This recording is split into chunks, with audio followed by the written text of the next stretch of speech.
Friends അസ്സലാമു അലൈക്കും നമസ്കാരം. അപ്പോൾ ഇന്ന് നമ്മളൊരു കുഞ്ഞു വ്ളോഗായിട്ടാണ് കേട്ടോ വന്നിട്ടുള്ളത്. നമ്മുടെ വീടിൻ്റെ അടുത്താണ് ക്രിസ്ത്യൻ പള്ളിയും സിസ്റ്റേഴ്സിൻ്റെ മഠവും ഒക്കെ ഉണ്ട് കേട്ടോ. അപ്പോൾ നമ്മൾ ക്രിസ്മസ് ആയ എല്ലാ വർഷവും അവരുടെ പുൽക്കൂട് കാണാനൊക്കെ പോവലുണ്ട്. അവർ വിളിക്കലുണ്ട്, പുൽക്കൂട് കാണാൻ വരുന്നില്ലേ ചോദിച്ചിട്ട് ഒരു വിളിക്കലുണ്ട്. അപ്പോൾ നമ്മൾ പോയ അവരുടെ പുൽക്കൂടൊക്കെ വീഡിയോ എടുത്തിട്ടുണ്ടായിരുന്നു. അതൊക്കെയാണ് ഇന്ന് ഷെയർ ചെയ്യാൻ പോകുന്നത് കേട്ടോ. അപ്പോൾ അതിൻ്റെ കൂടെ റെസിപ്പിയും കൂടി ആഡ് ചെയ്തിട്ടുണ്ട്. അപ്പോൾ നമ്മൾ ഫസ്റ്റ് പോയത് നമ്മുടെ അടുത്താണ്, തൊട്ട വീട് പോലെയാണ് മഠം ഉള്ളത് കേട്ടോ, സിസ്റ്റേഴ്സ് താമസിക്കുന്ന മഠം ഉള്ളത്. അപ്പോൾ അവിടെയാണ് ആദ്യം പോയത്. അപ്പോൾ അവരുടെ പുൽക്കൂട് വന്നിട്ടാണ് കേട്ടോ ഇത്. നല്ല ഭംഗി ഉണ്ടായിരുന്നു. എല്ലാ പ്രാവശ്യവും നല്ല ഭംഗിയായിട്ട് അവർ ഉണ്ടാക്കാറുണ്ട് കേട്ടോ. അപ്പോൾ അവിടെ ചെന്നാൽ നമുക്ക് കേക്കൊക്കെ തന്നിട്ടുണ്ടായിരുന്നു.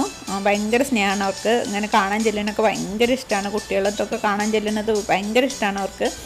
അപ്പോൾ അവരുടെ മഠത്തിലെ ഇതാണ് കേട്ടോ, പുൽക്കൂടാണ് കേട്ടോ ഇത്.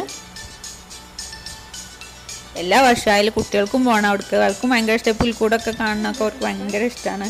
അപ്പോൾ അവിടുത്തെ പുൽക്കൂടാണ് കേട്ടോ ഇത്.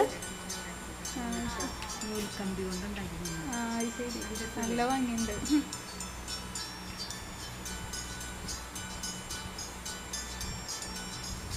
നൂൽക്കമ്പിയാണ് അല്ലേ? ഇതോ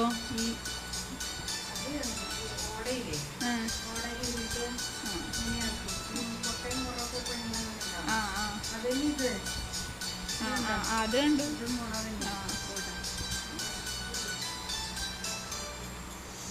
അപ്പം അതിൻ്റെ തൊട്ടപ്പുറത്ത് തന്നെയാണ് കേട്ടോ പള്ളി ഉള്ളത്. അപ്പോൾ അവിടത്തെയും കൂടി നമ്മൾ കാണാൻ പോകാറുണ്ട് കേട്ടോ. അപ്പോൾ നമ്മൾ രാത്രിക്കാണ് കേട്ടോ പോയത്. അവിടേക്ക് പോവുകയാണ് ഈ സമയത്ത്. നമ്മളൊരു മഹരിബൊക്കെ കഴിഞ്ഞിട്ടാണ് പോയത്. അപ്പോൾ നല്ല ഭംഗി ഉണ്ടാവുള്ളൂ. ലൈറ്റൊക്കെ ഇട്ടാലാണ് നല്ല ഭംഗി. പകൽ പോയാൽ അത്രക്ക് തന്നെ ഉണ്ടാവില്ല, കാരണം ലൈറ്റൊന്നും ഇടൂലല്ലോ. അപ്പോൾ ജസ്റ്റ് നമ്മൾ കണ്ടുപോലെയാണ്. പക്ഷെ നമ്മൾ രാത്രിക്കാണ്. അപ്പോൾ നല്ല ലൈറ്റൊക്കെ ആയിട്ട് പള്ളീൻ്റെ നല്ല ലൈറ്റിൽ അടിപൊളിയായിട്ട് കാണാൻ കേട്ടോ പള്ളി. അപ്പോൾ നമ്മൾ പുൽക്കൂട് കാണാൻ പോവാണ്. അപ്പോൾ ഞാൻ പുറത്തുനിന്ന് തന്നെ നല്ല ഭംഗിയുണ്ടായിരുന്നു കാണാൻ. ലൈറ്റൊക്കെ ഇട്ടിട്ട് പകൽ പോയാൽ അങ്ങനെ ഈ ലൈറ്റൊന്നും ഉണ്ടാവില്ലല്ലോ. അപ്പോൾ അത്ര ഭംഗിയൊന്നും ഉണ്ടാവില്ല. പുൽക്കൂട് കണ്ടു പോരുകയൊക്കെ ചെയ്യാറുണ്ട്. പക്ഷെ ഇപ്രാവശ്യം രാത്രി പോയിട്ട് നല്ല ഭംഗിയുണ്ടായിരുന്നു കാണാനായിട്ട്. അപ്പോൾ എന്താ കൊറോണയൊക്കെ ആണെങ്കിലും അവർ നന്നായിട്ട് തന്നെ നല്ല ഭംഗിയായിട്ട് ഒരുക്കിയിട്ടുണ്ട് പള്ളിയും പുൽക്കൂടും ഒക്കെ.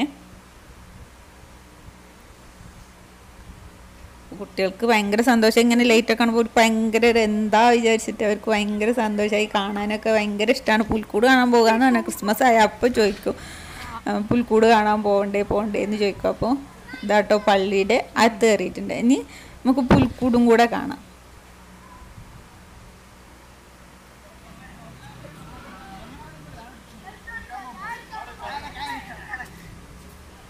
അപ്പോൾ ഇതാണ് കേട്ടോ പള്ളീൻ്റെ അകത്ത് ഉണ്ടാക്കിയ പുൽക്കൂടാണ് കേട്ടോ ഇത്. അവിടെ അടുത്തുള്ള കുട്ടികളൊക്കെ കൂടിയിട്ടാണ് പുൽക്കൂടൊക്കെ ഉണ്ടാക്കാറ് തോന്നുന്നു കേട്ടോ. അത്ര അറിയില്ല എന്നാലും.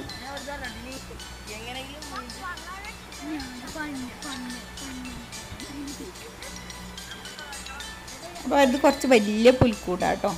അങ്ങനെ കുറച്ച് വലുതായിട്ടാണ് ഉണ്ടാക്കിയിട്ടുള്ളത് കേട്ടോ. എല്ലാ പ്രാവശ്യം അങ്ങനെ തന്നെയാണ് കേട്ടോ ഉണ്ടാക്കൽ.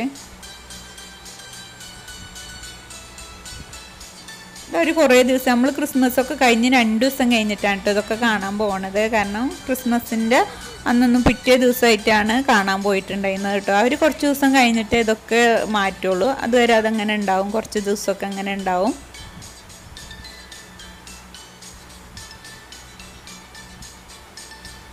നല്ല ഭംഗിയിൽ എന്താ ഇതിങ്ങനെ കാണുമ്പോൾ എന്താ ക്രിയേറ്റിവിറ്റി, നല്ല ഭംഗിയിൽ ഒരുക്കിയിട്ടുണ്ട് കേട്ടോ പുൽക്കൂടൊക്കെ.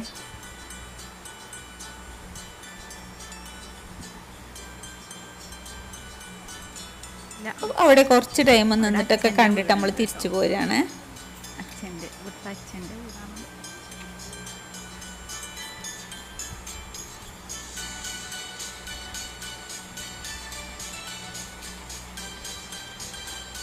അപ്പം അങ്ങനെ അതൊക്കെ കണ്ട് നമ്മൾ തിരിച്ചു പോകുന്നു കേട്ടോ. കാരണം ഒരുപാട് ടൈം നിന്ന് കാണുന്നില്ല. നമ്മളെല്ലായിടും ഒന്ന് നോക്കിയാൽ അങ്ങനെ തന്നെയാണ് കേട്ടോ. ഒരുപാട് നേരം നിൽക്കുന്നില്ല. കുട്ടികൾ കുറച്ച് നേരമൊക്കെ കണ്ടിട്ട് നമ്മളങ്ങനെ തിരിച്ചു പോരൽ തന്നെയാണ് എല്ലാ പ്രാവശ്യവും. അപ്പോൾ നമ്മളങ്ങനെ തിരിച്ചു പോരുകയാണ്.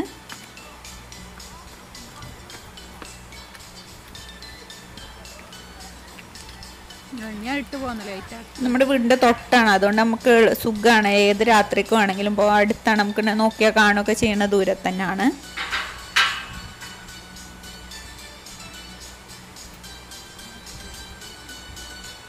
അപ്പോൾ ഇതൊക്കെയാണ് നമ്മൾ പുൽക്കൂട് കാണാൻ, ക്രിസ്മസിൻ്റെ പുൽക്കൂട് കാണാൻ പോയ വിശേഷങ്ങൾ.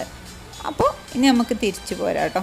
പിന്നെ ഇതിൽ ഞാൻ റെസിപ്പിയും കൂടി ആഡ് ചെയ്തിട്ടുണ്ട്. ആ വ്ളോഗ് ചെയ്യുമ്പോൾ പറയാറുണ്ട് ഒരു റെസിപ്പിയും കൂടിയൊക്കെ ആഡ് ചെയ്യണമെന്ന്. അപ്പോൾ ഇന്ന് നമ്മൾ സിമ്പിളായിട്ടുള്ള റെസിപ്പിയാണ് കേട്ടോ ആഡ് ചെയ്യണത്. അപ്പോൾ ബ്രേക്ക്ഫാസ്റ്റിനായാലും ഡിന്നറിനായാലും ഈവനിങ് സ്നാക്ക് പോലെയൊക്കെ ആയിട്ട് കഴിക്കാൻ പറ്റുന്ന ഒരു കൊത്ത് ചപ്പാത്തിയാണ് ഇന്ന് ഉണ്ടാക്കാൻ പോകണം. ഒരുപാട് ഇൻഗ്രീഡിയൻസും സമയമൊന്നും ഇല്ലാതെ പെട്ടെന്ന് ഉണ്ടാക്കാം. അപ്പോൾ രാവിലെ നമുക്ക് കറിയൊക്കെ ഉണ്ടാക്കാൻ മടിയാണെങ്കിലൊക്കെ ഈ കൊത്ത് ചപ്പാത്തി ഉണ്ടാക്കിയാൽ മതി. അപ്പോൾ അതിനാവശ്യമുള്ള ഇൻഗ്രീഡിയൻസൊക്കെ ഞാൻ എടുത്ത് വെച്ചിട്ടുണ്ട്. അപ്പോൾ ഞാൻ ഒരു സവാളയും 2 തക്കാളിയും ഒരു പച്ചമുളകും ഒരു കഷ്ണം ഇഞ്ചിയും 4 വെളുത്തുള്ളിയും കറിവേപ്പിലയും ഒക്കെയാണ് കേട്ടോ എടുത്ത് വെച്ചിട്ടുള്ളത്. അപ്പോൾ ഉള്ളി ഞാൻ ഈ അരിഞ്ഞ വരെ കുഞ്ഞുതാക്കി കട്ട് ചെയ്യുക. ഞാൻ ഒരു വലിയ ഉള്ളിയാണ് എടുത്തിട്ടുള്ളത്. അതൊക്കെ നമ്മൾ ഉണ്ടാക്കുന്നതിനനുസരിച്ച് എടുക്കാം. പിന്നെ ഞാൻ 2 പച്ചമുളക് എടുത്തിട്ടുണ്ടായിരുന്നു. ആ എരി അധികമാവോ വിചാരിച്ചിട്ട് ഒരു പച്ചമുളകാണ് അരിഞ്ഞിട്ടിട്ടുള്ളത്. പിന്നെ 2 തക്കാളിയും നമുക്ക് കുഞ്ഞുതായി കട്ട് ചെയ്യാം. പിന്നെ ഞാൻ ചെറിയ കഷ്ണം ഇഞ്ചിയും ഒരു 4 അല്ലി വെളുത്തുള്ളിയാണ് എടുത്തിട്ടുള്ളത്. അത് എൻ്റെ ചോയ ഒരുപാട് മുന്നോട്ട് നിൽക്കാൻ പറ്റൂലല്ലോ. അപ്പോൾ ഞാനതൊന്ന് കുത്തി കൊടുക്കുകയാണ് കേട്ടോ. അപ്പോൾ അതും പിന്നെ കറിവേപ്പില ഒന്ന് അരിഞ്ഞെടുക്കുകയാണ്. പിന്നെ മല്ലിയില, നോർമൽ മല്ലിയില എടുത്താൽ മതി. ഇനി ഞാനൊരു പാൻ വെച്ചിട്ടുണ്ട്. പാനിലേക്ക് ഒരു 2 ടേബിൾ സ്പൂൺ വെളിച്ചെണ്ണ ആഡ് ചെയ്ത് കൊടുത്തിട്ടുണ്ട്. അതിലേക്ക് നമ്മൾ അരിഞ്ഞ ഉള്ളിയും പച്ചമുളകും ഇട്ടിട്ട് കുറച്ച് ഉപ്പൊക്കെ ഇട്ടിട്ട് നന്നായിട്ട് വഴറ്റി കൊടുക്കുക.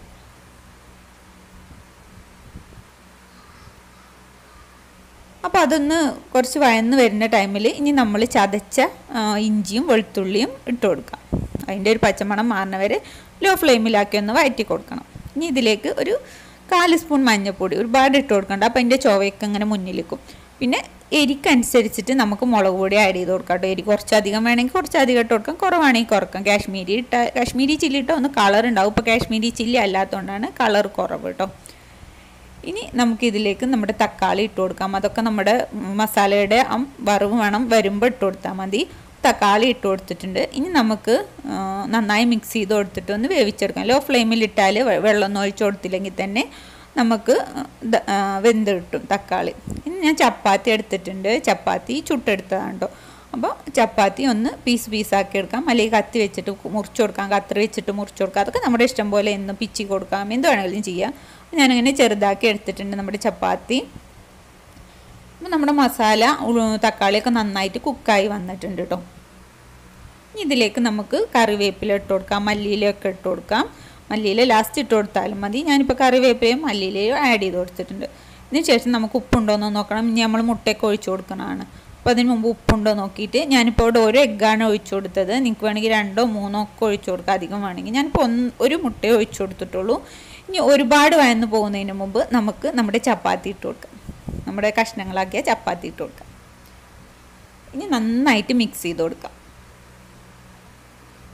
അപ്പം നമുക്കൊരു ഉപ്പുമാവ് കഴിക്കണ പോലെയൊക്കെ പെട്ടെന്ന് വേഗം കഴിക്കാനും പറ്റും. നല്ല ടേസ്റ്റുമാണ്. ഇതിന് പകരം നിങ്ങൾക്ക് മുട്ടയ്ക്ക് പകരം നിങ്ങൾക്ക് ചിക്കനും ബീഫോ എന്ത് വേണമെങ്കിലും യൂസ് ചെയ്യാം. ചിക്കനായാലും ബീഫായാലും പനീറായാലും അങ്ങനെ എന്ത് വേണമെങ്കിലും നമുക്ക് യൂസ് ചെയ്യാം. നല്ല ടേസ്റ്റി ആയിട്ടില്ല കൊത്തു ചപ്പാത്തി. ഇതിപ്പോൾ നമ്മൾ ചപ്പാത്തി ബാലൻസ് വന്നുണ്ടാക്കാൻ നമ്മൾ അപ്പം ചുട്ട ചപ്പാത്തിയിൽ നമുക്ക് കറിയൊന്നും ഉണ്ടാക്കാൻ വയ്യ, പെട്ടെന്ന് ഉണ്ടാക്കണമെന്നുണ്ടെങ്കിലും ഒക്കെ ഇങ്ങനെ ഉണ്ടാക്കിയെടുക്കാം. അപ്പോൾ സിമ്പിളായ റെസിപ്പിയാണ്. അപ്പോൾ എന്തായാലും ട്രൈ ചെയ്ത് നോക്കുക. നമുക്ക് എന്തായാലും ഇഷ്ടമാവും. നല്ല ടേസ്റ്റുള്ള ഒരു റെസിപ്പിയാണ്. അപ്പോൾ നമ്മുടെ വ്ളോഗും റെസിപ്പിയും ഒക്കെ ഇഷ്ടമായി എന്ന് വിചാരിക്കുന്നു. അപ്പോൾ നിങ്ങൾക്ക് വീഡിയോ ഇഷ്ടമാണെങ്കിൽ എന്തായാലും ലൈക്ക് ചെയ്യുക, ഷെയർ ചെയ്യുക, സബ്സ്ക്രൈബ് ചെയ്തിട്ടില്ലേ സബ്സ്ക്രൈബ് ചെയ്യുക. അപ്പോൾ നെക്സ്റ്റ് നമുക്ക് നല്ലൊരു വ്ളോഗും വീഡിയോ ഒക്കെ ആയി വരുന്നവർ. Thanks for watching my video. അസ്സലാമു അലൈക്കും.